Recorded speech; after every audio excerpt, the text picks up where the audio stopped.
Halo teman-teman semua, selamat datang kembali di kelas Supply Chain Management Magister Manajemen Universitas Bunda Mulia. Di pertemuan ke-8 ini saya akan melakukan review singkat mengenai materi-materi yang telah kita pelajari dari pertemuan ke-1 sampai dengan pertemuan ke-7. Review ini penting sekali untuk dilakukan agar apa? Agar kita dapat memahami secara utuh seluruh pelajaran dari manajemen SCM kita dari awal hingga akhirnya nanti. Nah, sehingga nantinya Anda dapat memahami atau bahkan menyelesaikan berbagai kasus-kasus yang terjadi di dalam manajemen rantai pasok.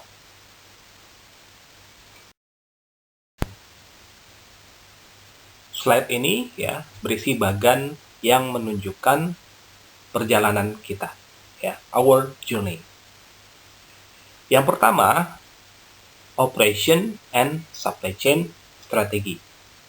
Di sini, dia mempostulatkan bahwa desain operasional yang tepat dan supply chain management yang sinkron akan menghasilkan keunggulan kompetitif bagi organisasi.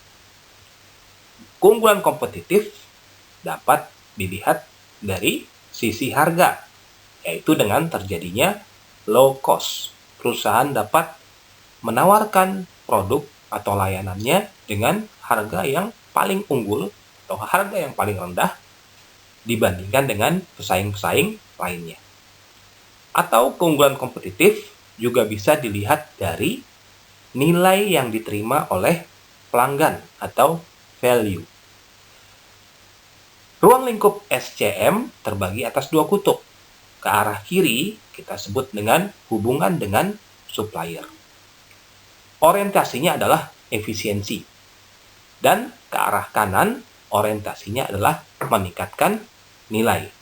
Hubungannya adalah kepada customer. Yang berikutnya, yang kedua, saudara-saudara sekalian, yaitu bagaimana kita mengeksekusi strategi. Yang dimaksud di sini adalah bagaimana kita mengeksekusi manajemen proyek. Di sini, di topik ini, kita telah paparkan tentang faktor-faktor yang menentukan kesuksesan dari suatu proyek. Kegiatan organisasi, ya, kita bisa bagi menjadi dua, yaitu kegiatan yang sifatnya rutin dan kegiatan yang sifatnya non-rutin. Kegiatan rutin, misalnya seperti apa? Ya, ketika kita perusahaan atau melayani pelanggan, ya, melakukan stock of name atau melakukan produksi, mencatat barang yang masuk, mencatat barang yang keluar. Nah, itu adalah termasuk dalam kegiatan rutin atau routine activity. Berikutnya, ada kegiatan yang non-rutin atau temporary. Ya. Yaitu apa? Yaitu kegiatan yang orientasinya untuk melakukan perbaikan, peningkatan, dan memiliki tujuan yang spesifik. Nah, jadi apa bedanya kegiatan rutin sama kegiatan non-rutin? Kalau non-rutin ini punya tujuan yang lebih spesifik, ya. Ada target yang dituju. Project management termasuk dalam kategori non-rutin, ya. Nah, kelancaran berjalannya sebuah proyek bergantung kepada sumber daya dan kemampuan yang dimiliki di internal organisasi. Misalnya apa? Ketersediaan dana, kualitas tim leader, koherensi dari sebuah tim. Ya. Di chapter 2 ini juga kita diperkenalkan dengan berbagai tools untuk merencanakan, mengimplementasi, dan mengevaluasi berjalannya sebuah proyek. Dari dimensi waktu yang ada, ya, terdapat dua jenis perencanaan proyek, yaitu ada proyek yang kita tahu kapan berakhirnya, ada tenggat waktunya kita mengetahui dengan pasti. Yang kedua, ada proyek yang kita sendiri tidak pasti waktunya berapa lama. Ya. Berikutnya, di chapter 3, ya, kita mempelajari tentang proses planning. Proses planning ini yaitu bagaimana kita merencanakan sebuah proyek, ya. Ada 4 proses, yaitu continuous process, flow process, job shop, dan selular. Continuous process digunakan untuk proses produksi secara massal dan produknya homogen. Seperti misalnya proses penyulingan minyak, proses produksi gas. Kemudian flow process itu digunakan untuk proses produksi yang membutuhkan kustomisasi produk, ya. Misalnya proses pengemasan, ada proses pelabelan, dan proses pemberian warna. Namun demikian dalam flow process ini produknya masih mendekati homogen antara satu produk dengan produk yang lainnya. Kemudian ada istilahnya job shop, yang digunakan pada proses produksi yang menghasilkan produk yang lebih heterogen di sini sifatnya. Jadi ada perlakuan khusus yang lebih spesifik dibandingkan dengan proses flow proses, ya. Nah, di sini masing-masing job shop itu akan membutuhkan keterampilan khusus. Nah, contohnya apa? Misalnya produsen sepatu, ya, produsen garment. Kemudian ada proses yang disebut dengan circular process yang digunakan untuk menyederhanakan proses produksi pada job shop, sehingga serangkaian proses yang terkait langsung dapat dieksekusi langsung pada stasiun yang sama tanpa harus berpindah terlalu jauh. Nah, jadi dari circular process ini dimaksudkan akan dengan adanya cellular process ini, perpindahan barang akan menjadi lebih efisien, ya. Kemudian di pertemuan ke-4, ya, kita juga telah membahas dengan apa itu capacity and scheduling, ya. Scheduling terbagi atas jangka panjang dan jangka pendek. Nah, detail mengenai capacity and scheduling kita akan jelaskan dalam slide berikutnya. Berikutnya ada tentang supply chain planning and analytics. Di sini kita mempelajari tentang bagaimana kita meramalkan sebuah permintaan. Peramalan terhadap permintaan ini tujuannya apa? Agar kita dapat membuat capacity and scheduling dengan lebih baik. Nah, peramalan permintaan dapat dilakukan dengan 2 metode, yaitu ada metode kuantitatif dan ada metode kualitatif. Dan yang bagian berikutnya yaitu kita mempelajari tentang supply chain management. Di sini kita mengintegrasikan proses-proses yang dilakukan oleh supplier dan distributor untuk menghasilkan biaya yang kompetitif, ya, dan nilai yang tinggi bagi pelanggan. Bagaimana cara mengukur kinerja supply chain? Kita menggunakan alat ukurnya yang disebut dengan cash conversion cycle, CCC. Bagaimana cara menilainya? Yaitu semakin rendah nilai CCC, maka akan semakin baik kinerja supply chain dari organisasi tersebut.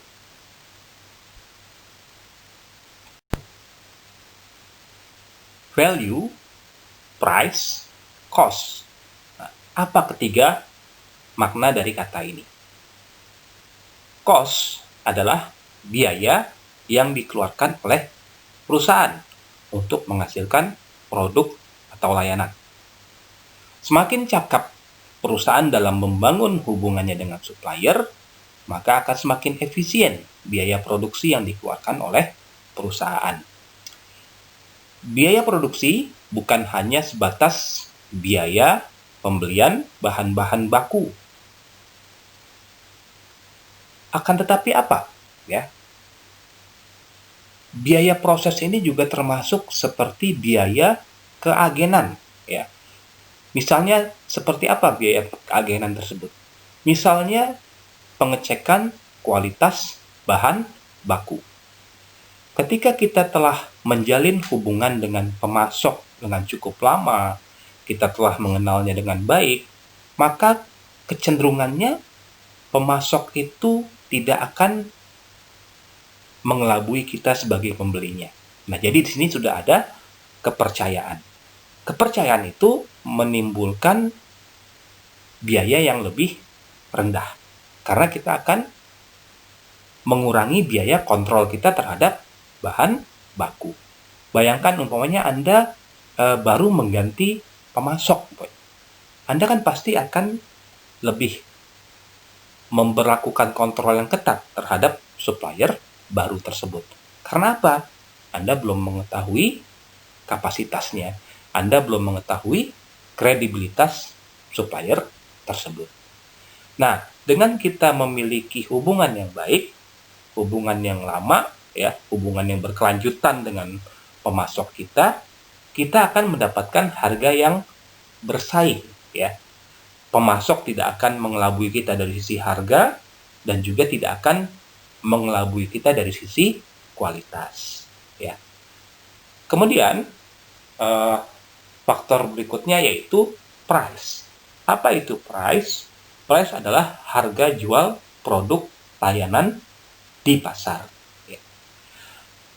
Harga yang disepakati oleh pembeli dan penjual itu disebut dengan harga keseimbangan. Dengan tingkat harga tersebut, perusahaan akan mendapatkan laba, ya, yang merupakan selisih antara price dan cost, ya. Jadi laba itu selisih dari harga yang kita tetapkan dikurangi dengan biaya yang kita keluarkan. Nah, kemahiran atau kepiawaian kita sebagai perusahaan dalam mengelola rantai pasok supplier kita itu akan memperbesar selisih, ya, antara price dan cost. Yang berarti apa? Laba kita yang kita peroleh akan semakin besar. Konsep ketiga yaitu value, yaitu adalah nilai yang dirasakan konsumen. Di sini, konsumen itu akan bersedia membeli barang atau layanan pada saat kapan? Pada saat value yang dirasakan itu lebih tinggi daripada price yang dikeluarkan. Jadi value ini ibaratnya seperti manfaat yang saya terima, price itu adalah pengorbanan yang saya keluarkan, ya. Pada saat value kita sama dengan price, atau pada saat nilai yang kita rasakan sama dengan harga yang kita bayarkan, maka kita tidak akan mendapatkan kelebihan nilai dalam hal ini. Karena apa?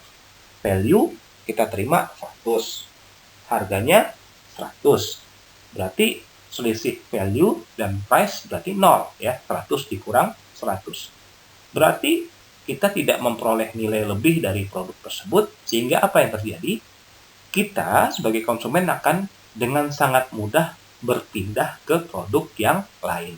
Nah, jadi di sini Anda harus paham kenapa orang itu gampang pindah produk, ya, tapi kok produk yang lain kok walaupun harganya naik, konsumen belum tentu pindah, ya. Nah, disinilah konsep nilai bermain. Di produk yang pertama, berarti value-nya lebih rendah dari produk yang kedua. Sehingga kenaikan harga yang sedikit saja itu akan membuat konsumen pindah, ya. Jadi yang perlu diperhatikan di sini adalah supply chain itu berperan di mana? Supply chain itu yang hubungan ke kiri, ya, atau hubungan dengan pemasok, atau aliran ke bawah, ya, downflow, ya, itu berkaitan dengan bagaimana menekan cost. Nah, kemudian aliran ke kanan, ya, upstream, ya, upstream itu bagaimana meningkatkan nilai kepada pelanggan. Nah, apabila kita bisa mengelola aliran ke kiri dan aliran ke kanan ini dengan maksimal, disitulah akan kita peroleh laba yang maksimal. Yang berarti apa?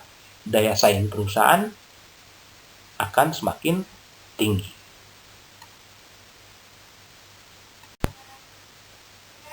Berikutnya kita akan membahas tentang project portfolio. Apa itu project portfolio? Project portfolio adalah project yang sedang dilakukan oleh sebuah perusahaan. Project yang ada Ada yang berbentuknya incremental, ada yang radikal.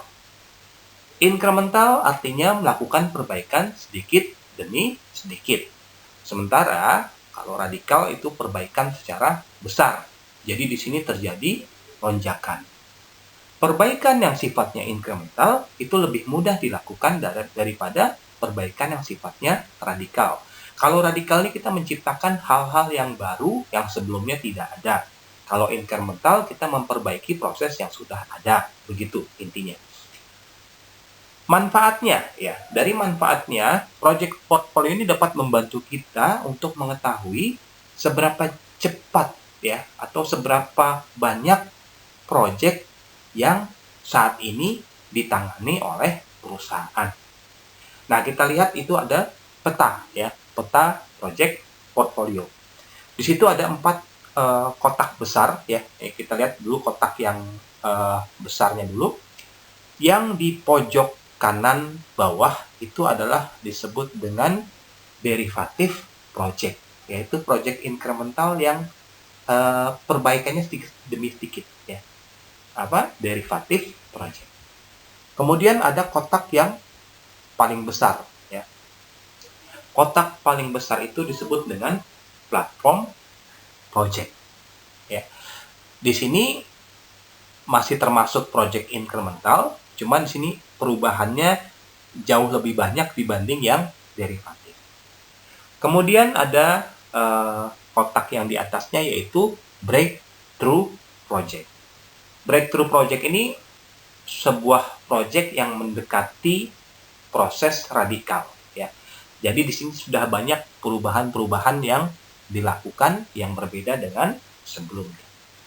Dan kotak yang paling ujung kiri atas itu disebut dengan R&D project.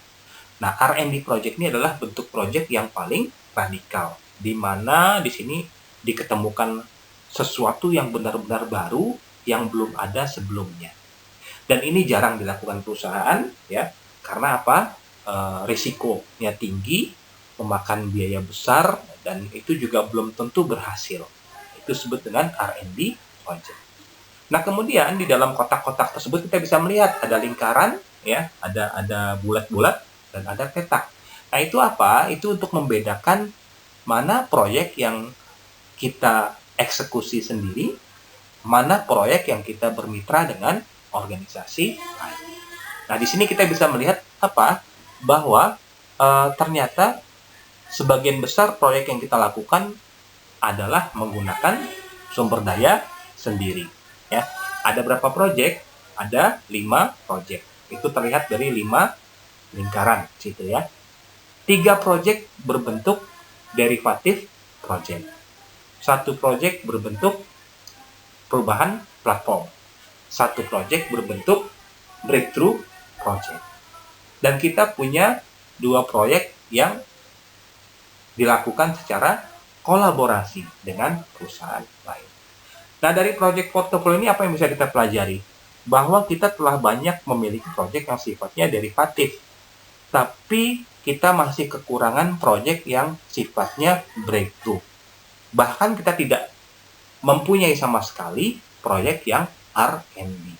Nah, dari peta ini kita bisa melihat bagaimana kita seharusnya nih. Nah, dalam kondisi seperti ini bisa saya katakan bahwa dalam jangka panjang perusahaan ini akan kehilangan daya saingnya. Karena apa? Karena dia tidak memiliki proyek-proyek yang sifatnya breakthrough yang banyak. Atau dia juga tidak memiliki proyek-proyek yang sifatnya R&D. Dia hanya banyak proyek yang sifatnya derivatif.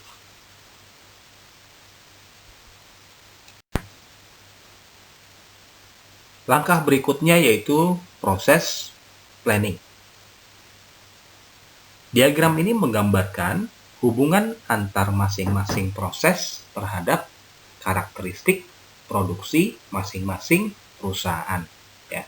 Seperti telah kita singgung di awal tadi bahwa proses terdapat beberapa jenis, yaitu continuous process, flow process, cellular process, job shop, dan project. Semakin homogen produk yang dihasilkan oleh perusahaan dan dia tidak terbagi atas batch-batch produksi, maka continuous process lah yang paling tepat digunakan. Ya, contohnya adalah produsen air minum seperti PDAM. Maka kita bisa melihat tuh bahwa dia memproduksi air secara terus-menerus dan tanpa ada batch-batch. Jadi berkelanjutan terus produksinya. Sama juga seperti perusahaan minyak, ya, dia memproduksi minyak secara terus-menerus. Maka itu disebut dengan continuous process. Ya. Kemudian, semakin bervariasi atau heterogen produk yang dihasilkan, maka sistem project lah yang paling tepat dipilih. Misalnya apa? Misalnya kita bekerja di stasiun televisi. Nah, di stasiun televisi itu ada berbagai macam program yang disajikan oleh televisi. Nah, masing-masing program mempunyai karakteristik yang berbeda-beda dengan yang lain, ya. Maka, masing-masing program acara tersebut akan menjadi proyek-proyek yang ditangani oleh seorang project management. Sehingga dalam proses planning ini kita bisa melihat sebuah spektrum, ya, dari produk yang homogen, ya, 100% homogen ke produk yang sangat customized, ya. Dari output varietas yang tidak ada antara satu produksi dengan produksi lainnya, hingga produksi output yang berbeda antara satu dengan yang lainnya. Semakin tinggi varietas output, ya, maka project lah yang akan digunakan. Semakin seragam produk yang dihasilkan, maka continuous process lah yang dilakukan. Nah, bagaimana jika di tengah-tengah dia antara ada variasi, tapi variasinya nggak terlalu banyak? Nah, ini kita bisa pilih antara flow shop, cellular, atau job shop.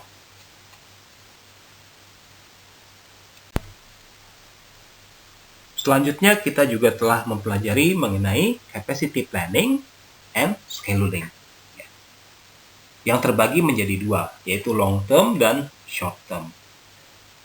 Scheduling jangka panjang, dia berpatokan pada pencapaian skala dan cakupan ekonomis, atau economic scale dan economic scope.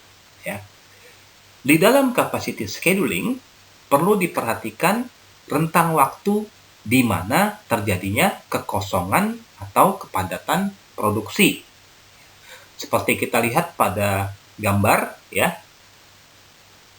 terdapat kekosongan produksi di rentang waktu antara 4 sampai dengan 7, ya, di tahun ke-4 sampai dengan tahun ke-7.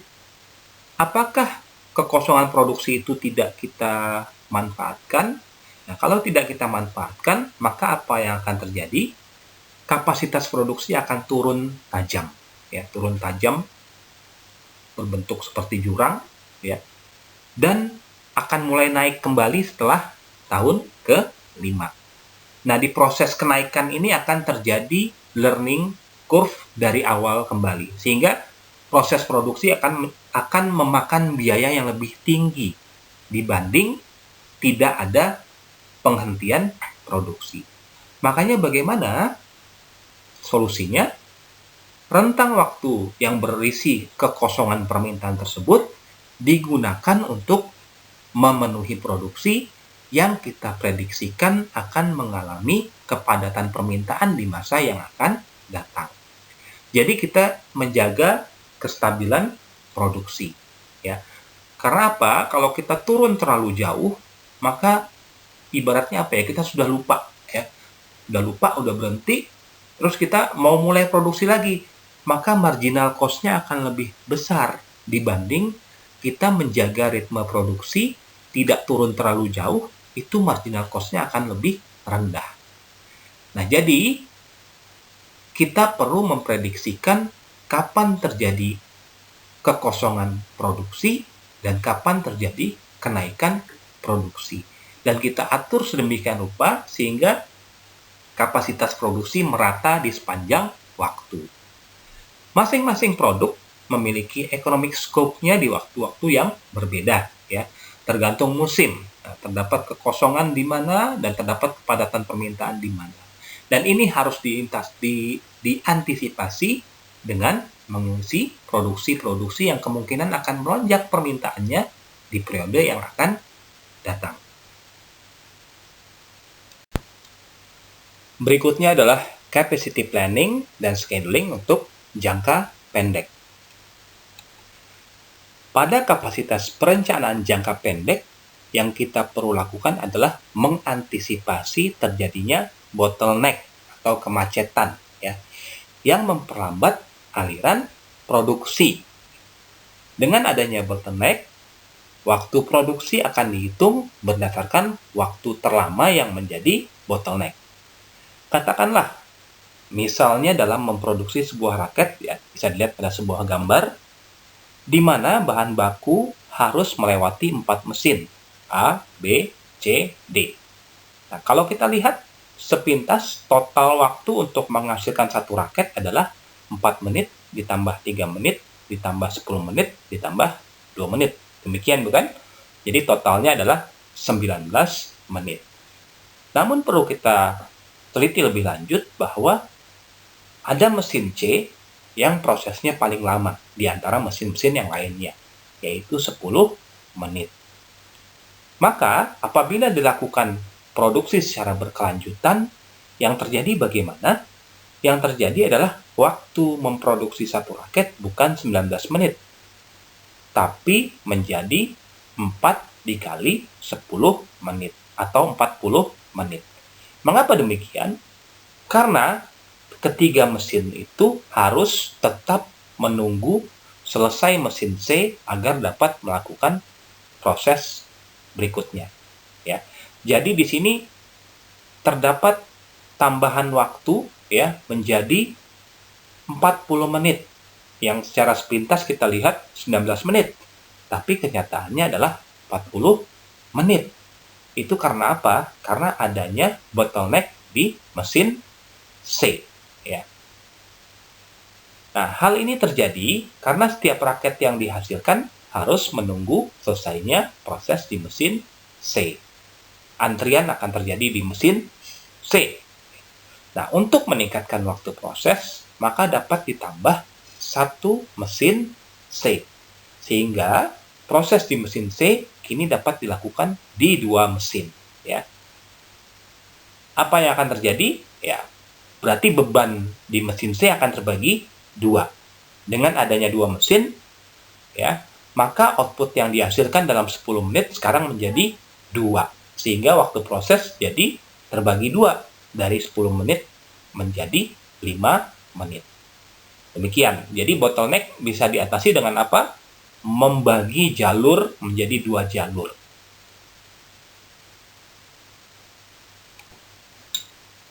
Contoh dalam kehidupan sehari-hari ya mengenai bottleneck ini, saya ambil ilustrasi ketika kita akan pergi bekerja.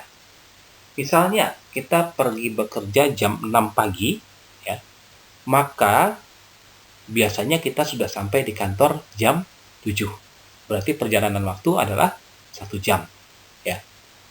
Itu jalanan tidak macet. Kemudian, ada suatu waktu, saya berangkat ke kantornya lebih terlambat 15 menit dari waktu biasanya. Jadi saya berangkat pukul 6.15. Harusnya sesuai logika, sampai di kantor adalah pukul 7.15. Namun apa yang terjadi? Ternyata sampai di kantor bukan pukul 7.15, tapi pukul 8. Nah, mengapa bisa demikian? Saya terlambat 15 menit berangkat, tapi saya sampai di kantor justru terlambatnya 1 jam, 4 kali lipat. Nah, inilah salah satu ilustrasi yang menggambarkan bahwa terjadinya bottleneck membuat waktu yang kelihatannya seolah-olah harusnya linear pertambahannya menjadi tidak linear. Contohnya di gambar itu, waktunya kan harusnya 19 menit, tapi kenapa jadi 40 menit? Ya karena ada bottleneck tersebut. Nah, sama seperti contoh kasus kita pergi ke kantor, kan saya telatnya 15 menit berangkatnya. Harusnya kan sampainya juga terlambat 15 menit dong. Tapi ternyatanya enggak. Kita terlambatnya 1 jam. Ini akibat dari bottleneck. Forecasting atau peramalan. Peramalan yang kita lakukan tentunya adalah menggunakan metode yang formal, yaitu metode yang memiliki dasar perhitungan yang logis, bukan intuitif. Ya. Apabila data masa lalu yang tersedia cukup banyak dan anggaran yang tersedia untuk melakukan peramalan terbatas atau sedikit, maka metode yang lebih baik dipilih adalah metode kuantitatif. Ya. Metode kuantitatif bisa menggunakan analisis time series dan kausal. Nah, metode kausal dia menggunakan banyak variabel dalam meramalkan, sementara metode time series ini hanya mengandalkan atau menggunakan waktu sebagai peramalannya. Metode kuantitatif ini tidak cocok bila digunakan untuk meramal kondisi yang masih jauh ke depan. Jadi metode kuantitatif hanya efektif untuk meramalkan permintaan dalam jangka pendek saja, kisaran 1 atau 2 bulan. Ya. Nah, berikutnya metode kuantitatif yang menggunakan time series analysis juga ada yang menggunakan rata-rata bergerak atau moving average, yang bisa kita pilih antara 3, 4, atau 5. Kemudian ada metode exponential smoothing, ya, dengan rata-rata kuadrat, dan juga dengan metode regresi sederhana. Masing-masing metode memiliki kelebihan dan kekurangannya masing-masing, ya. Tapi yang paling simple yang mana sebenarnya? Yang paling simple adalah moving average. Ya, kita hanya membagi rata-ratanya dan kita melihat berapa prediksinya. Nah, tapi tentunya tingkat akurasinya juga kurang.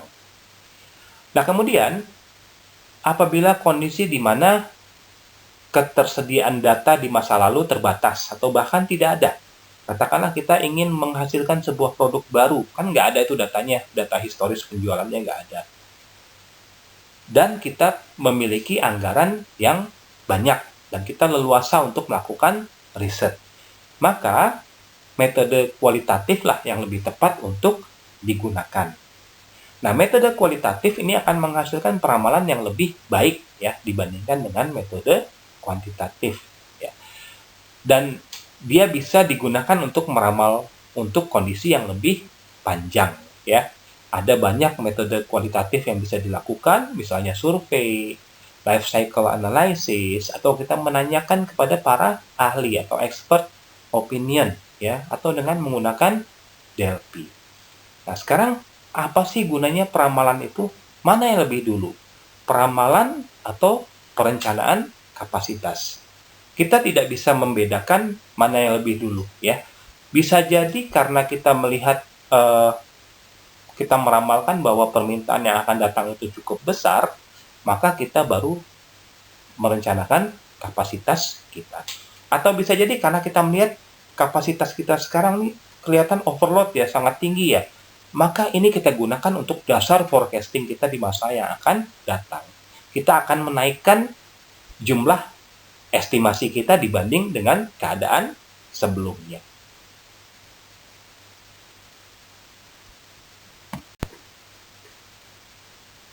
Enterprise Resource Planning dan Customer Relationship Management. Perencanaan dan implementasi SCM semakin mudah dengan kemajuan teknologi informasi. Alat-alat seperti Artificial Intelligence, Internet of Things, blockchain, membuat proses bisnis menjadi semakin otomatis. Automatisasi proses dapat dilakukan hampir tanpa campur tangan manusia. Dan ini apa? Membuat proses SCM berjalan dalam 24 jam dalam 1 hari dan 7 hari dalam 1 minggu, ya. Jadi bayangkan dengan menggunakan software, ya, yang dipandu oleh Artificial Intelligence, ya, mengurangi tenaga manusia. Kalau kita sebagai manusia punya keterbatasan jam kerja, 8 jam kerja, kita stop dan kita lanjutkan besok lagi. Tapi dengan adanya kemajuan teknologi informasi ini, sebuah proses dapat berjalan secara berkelanjutan.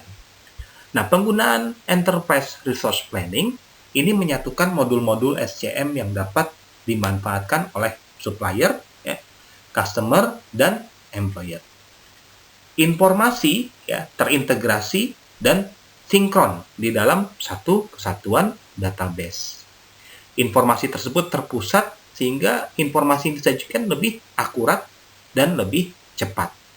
Customer bisa mengecek di mana posisi barang yang dipesannya, sedang dalam tahap manakah, apakah sedang dalam proses desain atau dalam proses pengiriman.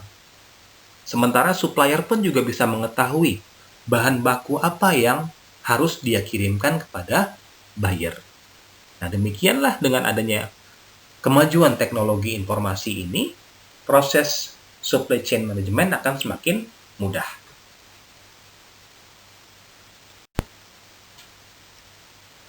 Demikian review singkat kita mengenai pertemuan 1 sampai dengan pertemuan ke-7. Mudah-mudahan semakin memantapkan dan mengintegrasikan pemahaman yang selama ini telah teman-teman dapatkan. Nah, jika ada pertanyaan, dipersilahkan untuk bertanya. Sekian dan terima kasih.